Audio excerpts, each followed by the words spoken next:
కాంగ్రెస్ మేనిఫెస్టోను తనదైన శైలిలో ఎండగట్టారు బీఆర్ఎస్ వర్కింగ్ ప్రెసిడెంట్ కేటీఆర్. భారతదేశంలో రాజకీయ ఫిరాయింపుల ఆయారం గయారం సంస్కృతిని ప్రోత్సహించిన మాతృ సంస్థ అయిన కాంగ్రెస్ పార్టీ పెద్ద మనసు మార్చుకున్నట్టు కనిపిస్తోందని కేటీఆర్ అన్నారు. ఎమ్మెల్యేలు, ఎంపీలు పార్టీలు ఫిరాయిస్తే వారిపై ఆటోమేటిక్ గా అనర్హత వేటు వేసేలా 10వ షెడ్యూల్ను సవరించాలనే కాంగ్రెస్ పార్టీ గొప్ప ప్రతిపాదనను స్వాగతిస్తున్నామని స్పష్టం చేశారు కేటీఆర్. కానీ ఎప్పటిలాగే కాంగ్రెస్ ఏదో బోధిస్తుంది, కానీ ఆచరణ పరంగా దీనికి విరుద్ధంగా చేస్తుందన్నారు. తెలంగాణలో ఇటీవల ఒక బీఆర్ఎస్ ఎమ్మెల్యేకు ఎంపీ టికెట్ ప్రకటించి మరో బీఆర్ఎస్ ఎమ్మెల్యేను కూడా చేర్పించారు. రాహుల్ గాంధీ గారు మీరు కపటవాదుల పార్టీ కాదని ఎందుకు ప్రదర్శించరని గుర్తు చేశారు.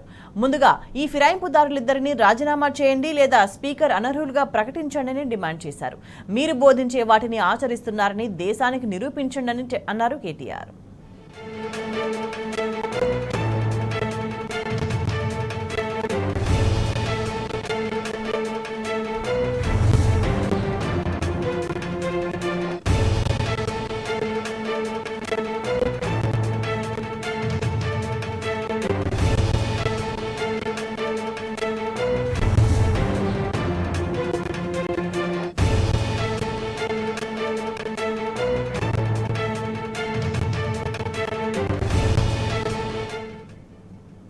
కాంగ్రెస్ మేనిఫెస్టోను తనదైన శైలిలో ఎండగట్టారు బీఆర్ఎస్ వర్కింగ్ ప్రెసిడెంట్ కేటీఆర్.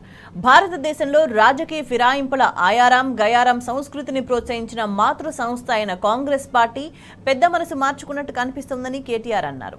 ఎమ్మెల్యేలు, ఎంపీలు పార్టీలు ఫిరాయిస్తే వారిపై ఆటోమేటిక్ గా అనర్హత వేటు వేసేలా 10వ షెడ్యూల్ను సవరించాలనే కాంగ్రెస్ పార్టీ గొప్ప ప్రతిపాదనను స్వాగతిస్తున్నామని స్పష్టం చేశారు.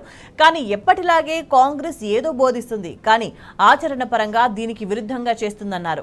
తెలంగాణలో ఇటీవల ఒక బీఆర్ఎస్ ఎమ్మెల్యేకు ఎంపీ టికెట్ ప్రకటించి మరో బీఆర్ఎస్ ఎమ్మెల్యేను కూడా చేర్పించారు.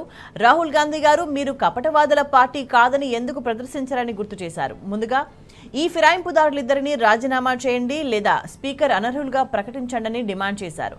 మీరు బోధించే వాటిని ఆచరిస్తున్నారని దేశానికి నిరూపించండి అన్నారు కేటీఆర్.